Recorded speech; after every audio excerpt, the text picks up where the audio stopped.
I'm Dr. Sri Prakash Vinnakota, Chief Consultant, ENT Microsurgeon, Apollo Hospitals, Financial District. ఈరోజు మనం గురక గురించి తెలుసుకుందాం. చాలా మందికి గురక అంటే అది సౌండ్ వస్తుందని, లేకపోతే మనం ఒక డీప్ స్లీప్ ఇండికేషన్ అని అనుకుంటాం. డీప్ స్లీప్ లో ఉన్నప్పుడు గురక వస్తుంది, సాధారణంగా అందరు కామన్ గానే ఉంటది కదా అనుకుంటాము. కానీ గురక అనేది it's not matter of deep sleep. ఇదేంటంటే గురక షోస్ దట్ స్ట్రగ్లింగ్ ఎయిర్వే, అంటే మన ఎయిర్వే గాలి పీల్చుకునే శ్వాస నాళం అంతా కూడా ఇక్కడ నుంచి గొంతు వరకు కూడా ఇంటర్నల్ గా ఉండే స్ట్రక్చరల్ ప్రాబ్లమ్స్ వలన గాలి సరిగా అందకపోవడం వలన స్ట్రగుల్ అవుతుంటుంది. So Guraka shows that internal గా ఎయిర్వే స్ట్రగుల్స్ అన్నమాట. కాబట్టి గురకని లేదా రాత్రి నిద్రపోయేటప్పుడు శ్వాస ఆగిపోవడాన్ని మనం ఈజీగా తీసుకోకూడదు. ఎందుకంటే గురక ఎందుకు వస్తుందో దాని మెకానిజం తెలుసుకుంటే మనకి నిజంగా చాలా ఆశ్చర్యం కలుగుతుంది. సో ఈ గురక ఎందుకు వస్తుందంటే, మనం వెల్లికిలా వెనక్కి పడుకున్నప్పుడు మన గొంతు లోపల ఉండే స్ట్రక్చర్స్ వెనక్కి పడిపోయి గ్రావిటీతోనే వెనక్కి పడిపోయి అవి ఎయిర్వేని బ్లాక్ చేస్తాయి అనమాట. ఎయిర్వేని ఎప్పుడైతే బ్లాక్ చేస్తే మనకి గాలి అందదు. మనం ఫోర్స్ఫుల్ గా గాలి పీల్చుకోవడానికి ప్రయత్నం చేస్తూ ఉంటాము. మనం ఫోర్స్ఫుల్ గా ఎప్పుడైతే గాలి పీల్చుకోవడానికి ప్రయత్నం చేస్తామో ఆ సాఫ్ట్ టిష్యూస్ అన్ని కూడా వైబ్రేట్ అవుతూ ఉంటాయి. ఆ వైబ్రేషన్సే గురక సౌండ్ అనమాట. సో యాక్చువల్ గా ఏం జరుగుతుంది గురక టైంలో అంటే, మన ఎయిర్వే అంతా కూడా బ్లాక్ అవుతుంది. ఆ బ్లాక్ అయినప్పుడు మనకి ఆక్సిజన్ అందదు. దాన్ని సెసేషన్ ఆఫ్ బ్రీతింగ్ అంటాం. అంటే బ్రీతింగ్ ఆ టైంలో ఆగిపోతుంది. ఎప్పుడైతే బ్రీతింగ్ ఆగిపోతుందో మన బ్రెయిన్ అలర్ట్ అవుతుంది. బ్రెయిన్ అలర్ట్ అయ్యి మనకి మెలకువ వచ్చేటట్టు చేస్తుంది అనమాట. మనం మెలకువ రాగానే గొంతులో కండరాలు కూడా టోనప్ అయ్యి ఎయిర్వే ఓపెన్ అవుతుంది, మనం గాలి పీల్చుకుంటాం. సో దీన్ని ఈ సైక్లికల్ ఎపిసోడ్ అనేది కొంతమందికి చాలా ఎక్కువ సార్లు జరుగుతుంది. ఈవెన్ 500 టైమ్స్ 600 టైమ్స్ జరిగినా కూడా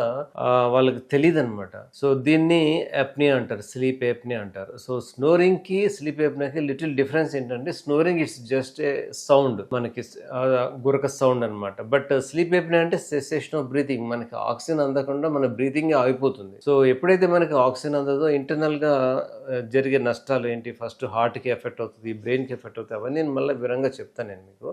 ఈ స్నోరింగ్ రావడానికి ఇంటర్నల్ గా ఇంత మెకానిజం జరుగుతూ ఉంటుంది. అయితే ఈ స్నోరింగ్ రావడానికి కారణాల్లో చాలా ఉంటాయి. అంటే ఎయిర్వే ముక్కు ఇక్కడ నుంచి గొంతు వరకు కూడా ఇంటర్నల్ గా ఎక్కడ బ్లాక్ అయినా కూడా ఈ స్నోరింగ్ అండ్ స్లీప్ ఎప్నియా రావచ్చు. దాంట్లో కారణాలు ఇక్కడ నుంచి ఇక్కడ వరకు కూడా నేను వివరంగా చెప్తాను మీకు. ముక్కు లోపల ఈ నాస్ట్రిల్స్ ఏరియా ఉంటుంది కదా, ఈ రంధ్రాల దగ్గర కూడా చుట్టుపక్కల ఉండే కార్టిలేజెస్ సాఫ్ట్ గా ఉండి కొలాప్స్ అయిపోయినప్పుడు, అంటే ముక్కు ఇలా అండర్ ప్రొజెక్టెడ్ అయ్యి ఇలా కొలాప్స్ అయిపోయినప్పుడు, ఇంటర్నల్ నాజల్ వాల్ కొలాప్స్ అయినప్పుడు ఇక్కడ స్పేస్ తగ్గిపోయి మనం గాలి పీల్చుకోవడానికే ఇబ్బంది అయిపోతుంది. దానివల్ల కూడా స్నోరింగ్ వస్తుంది. అలాగే ముక్కు లోపల ముక్కు దూలం వంకర ఉండడము, కండరాలు పెద్దగా ఉండడము, ముక్కు ఎముక కండరాలను కంప్రెస్ చేసేసి స్పేస్ అంతా తగ్గిపోయినప్పుడు ముక్కు లోపల ముక్కు బ్లాక్ అయిపోయి దానివల్ల కూడా గురక వచ్చే అవకాశం ఉంటుంది.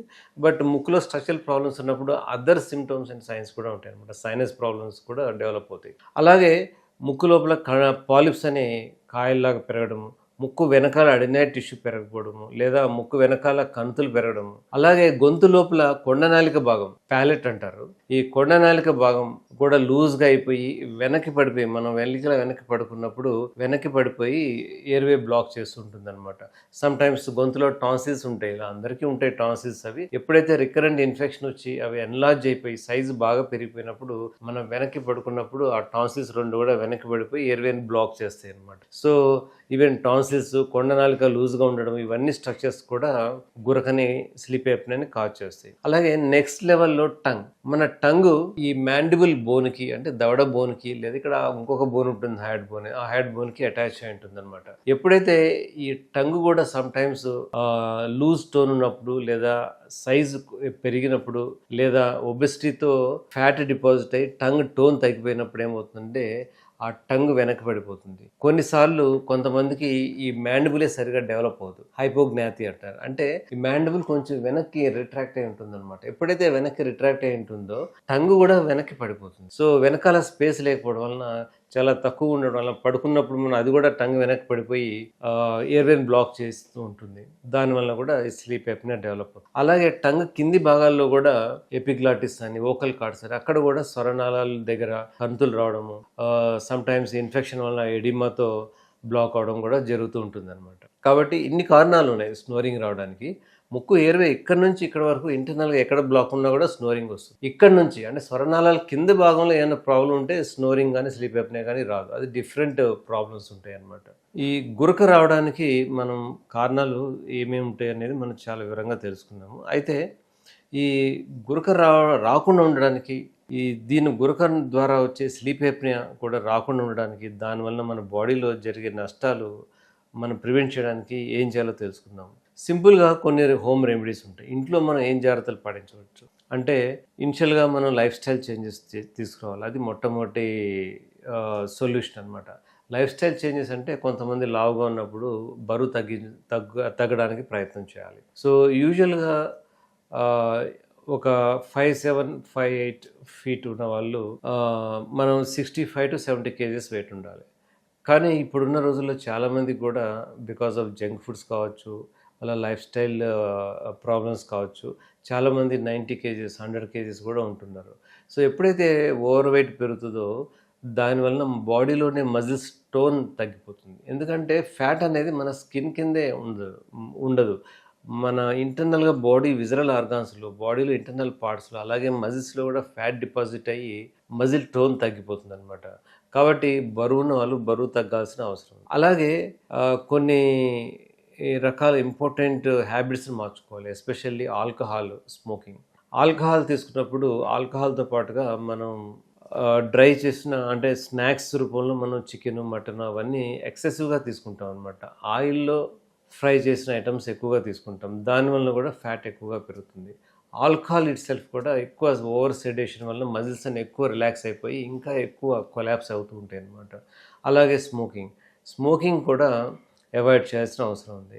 స్మోకింగ్లో ఏమవుతుందంటే, స్మోక్లో ఉండే టొబాకోనే కాకుండా అందులో టాక్సిన్స్ వలన గొంతు లోపల ఇన్ఫ్లమేషన్, ఎడిమా డెవలప్ అయ్యి ఎయిర్వే బ్లాక్ అయ్యే అవకాశం. కాబట్టి ఆల్కహాల్, స్మోకింగ్ అనేది అవాయిడ్ చేయాలి. కొంతమంది సెడేటివ్స్ తీసుకుంటారు. ఆ సెడేటివ్స్ కూడా స్టాప్ చేయాల్సిన అవసరం ఉంది. సెడేటివ్స్ యాక్చువల్గా డీప్ స్లీప్ని ఇస్తాయి అనుకుంటాం, కానీ దట్ అగ్రివేట్స్ స్లీప్ ఎప్నియా అనమాట. కాబట్టి సెడేటివ్స్ కూడా మనం అవాయిడ్ చేయాల్సిన అవసరం ఉంది. అలాగే లేట్ నైట్లో ఫుడ్ తినడం అంటే రాత్రి 10 o'clockకి 11 o'clockకి తినడము, ఆ తర్వాత వెంటనే పడుకోవడము. ఎప్పుడైతే లేట్ నైట్ పడుకుంటామో దానివల్ల కూడా మీకు ఎయిర్వే స్లీప్ ఎప్నియా డెవలప్ అయ్యే అవకాశం ఉంటుందండి. కాబట్టి లేట్ నైట్ తినకుండా నిద్రపోవడానికి ఒక 2-3 hours ముందుగానే మనం ఫుడ్ తినాలి. ఇది చాలా మంచి హ్యాబిట్ అనమాట. నాట్ ఓన్లీ గురక గురించే కదా, అదర్ ఆస్పెక్ట్స్ కూడా చాలా ఉన్నాయి దానికి. అలాగే మనం గుడ్ హైడ్రేషన్ మెయింటైన్ చేయాలి. ఎప్పుడైతే గుడ్ హైడ్రేషన్ మెయింటైన్ చేస్తామో అంటే ఫ్రీక్వెంట్గా వాటర్ తాగడం వలన అప్పర్ ఎయిర్వేలో మ్యూకోజా అంతా కూడా వాటర్ అనేది లూబ్రికెంట్ అనమాట. మన ఫంక్షన్స్ అన్ని mucosal functions, internal muscle functions కూడా ఆప్టిమమ్గా ఉంటాయి మనం హైడ్రేషన్ మెయింటైన్ చేసినప్పుడు. అలాగే కొన్ని రకాల చిన్న చిన్న ట్రిక్స్ ఉన్నాయి అన్నమాట. మనం గురక ఎప్పుడు వస్తుంది, వెల్లికిలా వెనక్కి పడుకున్నప్పుడు గురక వస్తుంది. సో వెనక్కి పడుకోకుండా ఉండడానికి ఒక చిన్న ట్రిక్ ఏంటంటే, వెనకాల షర్ట్కి మనం చిన్న బాల్, టెన్నిస్ బాల్ కానీ లేదా ఈ సైజ్ బాల్ మనం పెట్టుకొని దాన్ని టై చేసుకొని పడుకుంటే వెల్లికిలానే పడుకోకుండా ఉంటాం, సైడ్కి పడుకుంటాం. సో సైడ్ స్లీప్ చేయడం వల్ల కొంతవరకు తగ్గుతుంది అనమాట గురక. అలాగే కొన్ని పిల్లోస్ ఉన్నాయన్నమాట, యాంటీ స్నోరింగ్ పిల్లోస్.